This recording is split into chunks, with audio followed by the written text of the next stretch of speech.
दोस्तों इस news article का एक वर्ड है प्लाइट। इसका मतलब होता है दुर्दशा। इम्प्रिंट इसका मतलब होता है छाप। लीव इम्प्रिंट इसका मतलब होता है छाप छोड़ना। सिंक इसका मतलब होता है डूबना। ड्राउन इसका भी अर्थ होता है डूबना। लेकिन सिंक और ड्राउन का यूज अलग अलग होता है, इसके यूज में अंतर है। देखिए, कोई नॉन लिविंग चीज़, कोई निर्जीव चीज़ जब डूबेगा तो उसके लिए आप सिंक का प्रयोग करेंगे, और जब कोई सजीव है ना, लिविंग चीज़ डूबेगा तब ड्राउन का यूज करेंगे। ठीक है। जैसे कि कोई बोट यानी कि नाव, या फिर शिप यानी कि जहाज डूबेगा तो आप सिंक का यूज करेंगे, और कोई जानवर या आदमी जब डूबेगा तो आप ड्राउन का यूज करेंगे। ठीक है। तो यूज में अंतर है। हिंदी में तो डूबना ही कहा जाता है। ठीक है। उसके बाद एक वर्ड है वेसल। वेसल का अर्थ होता है बर्तन। हो सकता है आपको ए वाला मीनिंग मालूम हो, लेकिन वेसल का अर्थ शिप भी होता है। बड़ा बड़ा जो जहाज होता है पानी में चलने वाला, उसको वेसल भी कहा जाता है। विस्पर इसका अर्थ होता है कानाफूसी, या फिर कानाफूसी करना, फुसफुसाहट या फिर फुसफुसाना। ठीक है। स्टैंडर्ड मतलब फंसा हुआ। ठीक है। अब देखते हैं ना, ठंडा के समय में, विंटर सीजन में क्या होता है, लोग, पैसेंजर्स क्या होते हैं, तो स्टेशंस पर, एयरपोर्ट्स पर स्टैंडर्ड होते हैं, फंसे हुए होते हैं, कारण कि ट्रेन कैंसिल हो जाते हैं, फ्लाइट्स कैंसिल हो जाते हैं। ठीक है ना। तो स्टैंडर्ड मतलब होता है फंसा हुआ। स्टेक होल्डर मतलब होता है साझेदार। वेल वर्स्ड मतलब होता है निपुण। तो किसी भी फील्ड के जो एक्सपर्ट लोग होते हैं वह अपने काम में वेल वर्स्ड होते हैं, उसको बहुत ही अच्छे तरीके से कर लेते हैं। ठीक है बात। अब चलिए हम लोग न्यूज आर्टिकल पढ़ते हैं, और हमें और भी न्यू वर्ड्स ढेर सारा सीखने को मिलने वाले हैं। जैसे कि यहाँ पर एक वर्ड है ट्रांसेंड। तो ट्रांसेंड मतलब होता है से आगे जाना। ठीक है। जैसे कोई आदमी क्या करता है, अपने राइट से, राइट को ट्रांसेंड करता है, मतलब उसका जो अधिकार होता है उससे वो आगे जाता है, तो फिर दिक्कत वाली बात हो जाती है। तो कह रहा है कि वॉर यानी कि युद्ध ट्रांसेंड्स ज्योग्राफी, वह क्या करता है, तो ज्योग्राफी को, भूगोल से मतलब आगे चला जाता है लड़ाई। ठीक है ना। अब ज्योग्राफी मतलब भूगोल आप पढ़ते हैं, वो वाला तो सेंस से आप समझ ही रहे हैं, लेकिन यहाँ पर किसी भूभाग की बात कर रहा है ना। मतलब युद्ध होता है किसी एक क्षेत्र में, वो क्या होता है दूसरे क्षेत्र में भी पहुंच जाता है, यही बात है। कह इंडिया में भी ज्योग्राफिकली डिस्टेंट। डिस्टेंट मतलब होता है दूर। From the एम्बर्स। एम्बर मतलब होता है ज्वाला, है ना। आग का मतलब कि जो टुकड़ा रहता है, जो बच जाता है, लाल लाल अभी बना ही हुआ रहता है ना, तो वही एम्बर कहा जाता है ना। ज्वाला अंगारा, अंगार। ठीक है ना। इमेनेटिंग फ्रॉम, इमेनेट फ्रॉम का मतलब होता है से निकलना। जैसे कि चिमनी से स्मोक यानी कि धुआं क्या करता है, इमेनेट करता है, मतलब निकलता है। द कन्फ्लिक्ट, कन्फ्लिक्ट मतलब होता है टकराव। टेकिंग प्लेस, टेक प्लेस मतलब होता है घटित होना, होना। इन वेस्ट एशिया, तो बात को समझ लीजिए। कह रहा है कि भारत यानी कि इंडिया अ, भौतिक सॉरी जो भौगोलिक रूप से दूर हो सकता है उस अंगार से जो कि निकल निकल रहा है, कहाँ से, उस टकराव से, जो टकराव कहाँ हो रहा है, तो वेस्ट एशिया में, पश्चिमी एशिया में। ठीक है ना। तो ये बात है। करा बट लेकिन that does not mean that, लेकिन उसका अर्थ ये नहीं है कि it is immune to. Immune to का मतलब होता है अप्रभावित, अप्रभावित यानी कि किसी चीज़ से आप इम्यून टू है, तो आपकी सुरक्षा को से मतलब कि खतरा नहीं है, आप सुरक्षित है। तो कह रहा है इसका मतलब नहीं है कि वो सुरक्षित है to the conflicts wide ranging impacts. Wide ranging मतलब विभिन्न तरह का। तो कह रहा है कि भले ही मतलब कि सुरक्षित हो किसी अर्थ में इंडिया, कारण कि दूर है वेस्ट एशिया से, लेकिन उसके जो विभिन्न प्रकार के प्रभाव है उस टकराव का, उससे वो मतलब कि सुरक्षित नहीं है। ठीक है ना। तरह-तरह का प्रभाव भारत को भी झेलना पड़ेगा, इस सेंस है। क्या करा है, फ्रॉम किचन्स टू वॉलेट्स, यानी किचन से लेकर के वॉलेट तक आप जो रुपया पैसा रखते हैं, छोटा सा जो पॉकेट में रखते हैं, पर्स कहते हैं आप, तो उसको वॉलेट कहता है। द डीपनिंग मतलब गहरा होना है ना, और बढ़ना। तो द डीपनिंग एनर्जी क्राइसिस, यानी बढ़ता हुआ जो ऊर्जा संकट है इन फ्यूल, ईंधन एंड गैस गैस में, इज एक्सपेक्टेड टू, तो उसका उम्मीद है टू लीव एन इम्प्रिंट, मतलब छाप छोड़ने का, ऑन इंडियाज शोर्स, यानी कि भारत के तट पर। देखिए शोर मतलब किनारा होता है, तट होता है, और कोई कंट्री अगर अ, समुद्र महासागरीय किनारे है तो उसके लिए भी शॉर्ट्स का यूज़ किया जाता है, ठीक है ना। तो इसका एक्सपेक्टेड है, मतलब उम्मीद कहने का पॉजिटिव सेंस हो जाए, मतलब कि उसका आशंका है, उस चीज़ का होने का, मतलब कि आप क्या कह सकते हो, चांस है, ये बात है। आई क्या कर रहा है, रिसेंटली हाल ही में, द रंबल्स, रंबल एक साउंड वर्ड है, गड़गड़ाहट, है ना, और रंबल मतलब गड़गड़ाना भी होता है, ऑफ वॉर इकोड, इको मतलब गूंजना होता है, even closer when an Iranian ship returning after a naval मतलब नौसैनिक, नौसेना संबंधित एक्सरसाइज अभ्यास इन इंडिया वाज संक, सिंह का संक हो गया है, by the United States of America on international waters. अब देखिए कुछ बात समझना है, तो कह रहा है कि हाल ही में गड़गड़ाहट जो है युद्ध का वह गूंजा, और करीब है ना, जब क्या हुआ तो ईरान का जो शिप जो वापस जा रहा था अ, नौसैनिक अभ्यास से, है ना, इंडिया में नौसैनिक अभ्यास की ओर लौट रहा था, तो उसको डुबा दिया गया यूनाइटेड स्टेट्स ऑफ अमेरिका के द्वारा।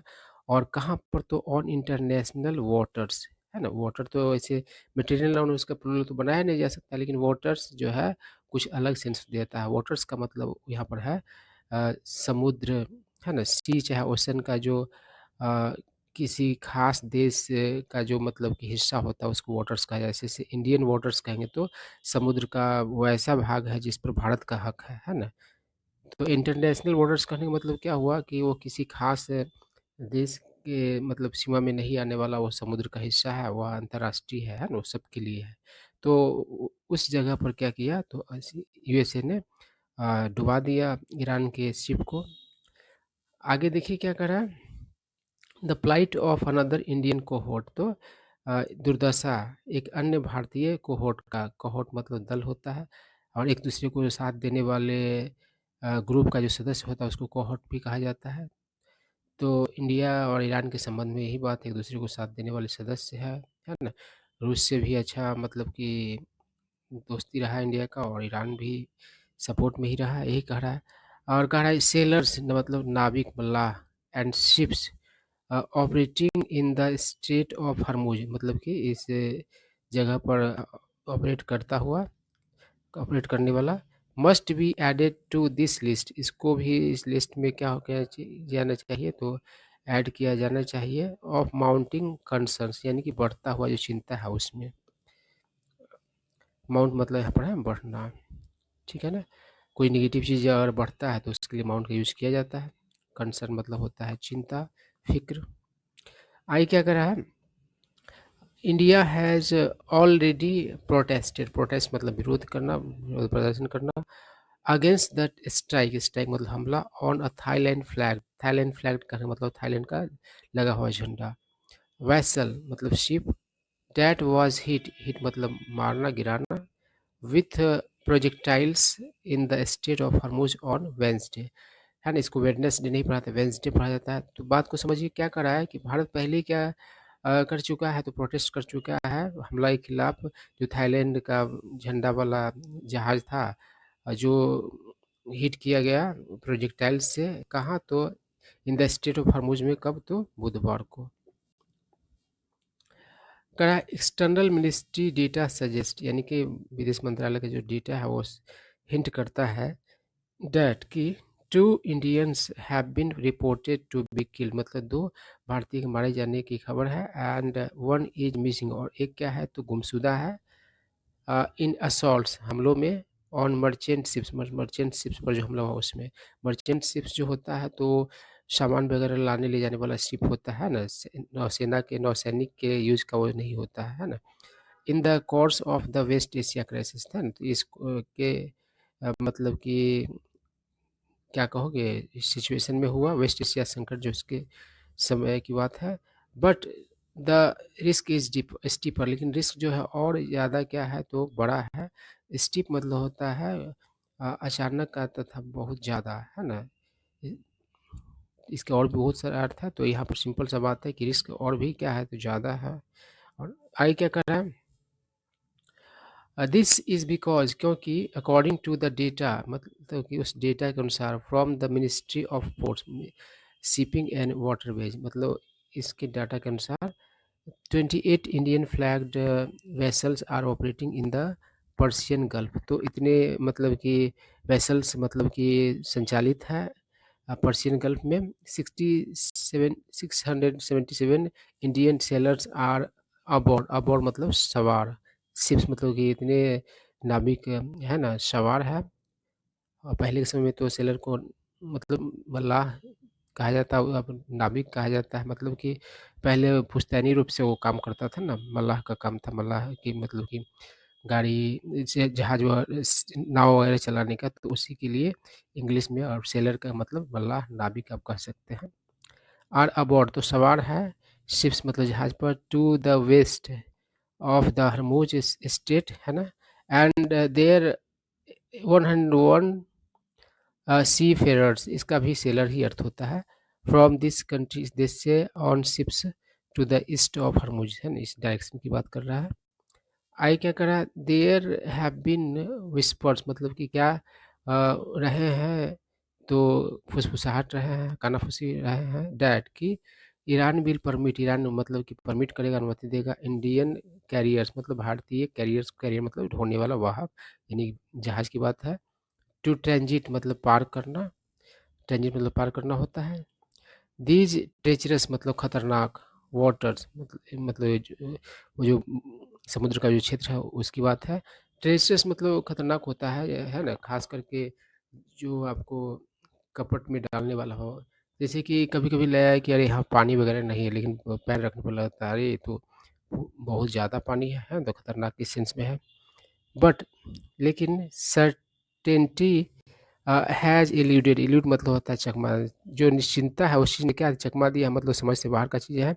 दिस असर्शन, ये जो दावे के साथ कहा गया बात है कि ईरान परमिट करेगा, तो इसमें निश्चितता जो है वो पकड़ से बाहर का बात है। निश्चितता जो है, निश्चित चीज़ पता ही नहीं चल रहा है। आई क्या करा, इन एनी केस,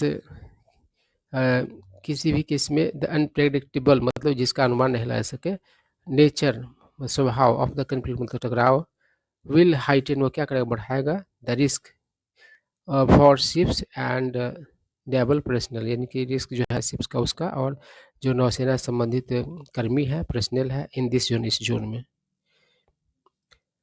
आई क्या कर, इंश्योरिंग मतलब कि पक्का करना, द सेफ्टी यानी सुरक्षा, ऑफ दीज लाइफ्स मतलब इन लाइफ्स का, है ना, एज वेल एज साथ ही साथ, लाइफ से लाइफ बना है मतलब किसी व्यक्ति की तरफ इशारा है, नौसैनिक की तरफ इशारा है ना, उस मतलब कि जो भी जहाज वगैरह को चलाने वाले लोग उनकी तरफ इशारा है।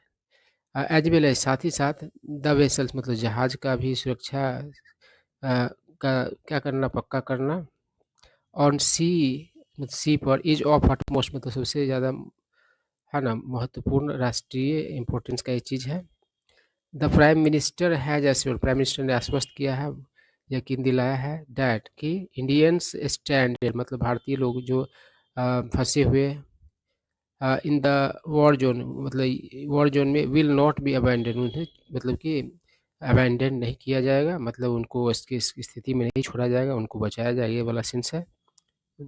आई क्या करा, new Delhi also has a rich experience, new Delhi के पास अच्छा अनुभव भी है, वेन इट कम्स टू जब बात हो, टू रेस्क्यूइंग मतलब बचाने का, इंडियन एमिग्री, एमिग्रे मतलब प्रवासी, भारतीय प्रवासी को, फ्रॉम कन्फ्लिक्ट जोन्स यानी कि टकराव वाले क्षेत्र से, अराउंड द वर्ल्ड पूरे संसार से, मतलब कि भारत का ऐसा मतलब कि रिकॉर्ड है कि वो कहीं से भी अपने एरिको को उठा कर ले ही आता है सुरक्षित जगह पर।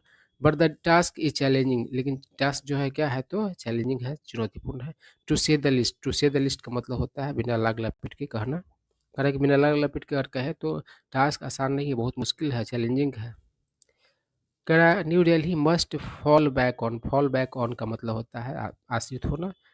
तो भारत न्यू दिल्ली को क्या करना चाहिए, मतलब इंडिया को क्या करना चाहिए, तो आश्रित होना चाहिए इट्स डेंस नेटवर्क, उसका जो घना नेटवर्क है ऑफ कोऑपरेशन, सहयोग का, नॉट ओनली विथ तेहरान, न सिर्फ तेहरान के साथ, but also the other stakeholder, अन्य साझेदार के साथ भी इन द क्राइसिस, संकट में, the Gulf nations, the United States of the America and Israel, इन सभी के साथ, फॉर इंश्योरिंग मतलब सुरक्षित पक्का करने के लिए, सेफ पैसेज मतलब कि सुरक्षित मतलब कि पास होना, टू द शिप्स मतलब शिप्स का। करा this must also be instance of quite but intense diplomatic engagement. तो यह क्या होना चाहिए, तो इंस्टेंस एक होना चाहिए, घटना होना चाहिए, एक इंस्टेंस मतलब मिसाल भी होता है, कोई इंसिडेंट भी होता है ना। तो एकदम शांति वाला होना चाहिए और तीव्र होना चाहिए, मतलब ताबड़तोड़ इस डिप्लोमेटिक मतलब बातें होना चाहिए, तब जाकर कुछ होगा। समथिंग डैट, कुछ हो ऐसा चीज़, the Indian diplomatic corps are well versed, मतलब इन सब चीज़ों में क्या है, तो इंडियन डिप्लोमेटिक कॉर्प जो है वह क्या है, तो निपुण है। देखिए इसको कॉर्प्स नहीं पढ़ा था, कॉर्प पढ़ा जाता है, ठीक है। और कह रहा है साइमल्टेनियसली, साथ ही साथ, new Delhi must forcefully, new Delhi को क्या करना चाहिए निश्चित तौर पर बलपूर्वक, स्पीक आउट मतलब हिम्मत के साथ बोलना, इन फेवर ऑफ मतलब पक्ष में, the cessation of the war, यहाँ पर देखिए क्या क्या आ गया है, सिसेशन ऑफ द वॉर यहाँ पर होना चाहिए, ठीक है ना, ये सब रिपीट हो गया है, ठीक है। तो जो युद्ध का समाप्ति है उसका खुलकर के समर्थन करना चाहिए, इंडिया को हिम्मत के साथ समर्थन करना चाहिए। शीश मतलब होता है समाप्त होना, और शीश से शीश फायर होता है मतलब युद्ध विराम, और शीश से सिसेशन बना है यानी कि समाप्ति, सिसेशन ऑफ द वॉर होना चाहिए यहाँ पर, ठीक है। तो यही सारा बात था, आई होप आप लोगों को कुछ न्यू वर्ड सीखने को मिले होंगे और पता चला होगा क्या चल रहा है।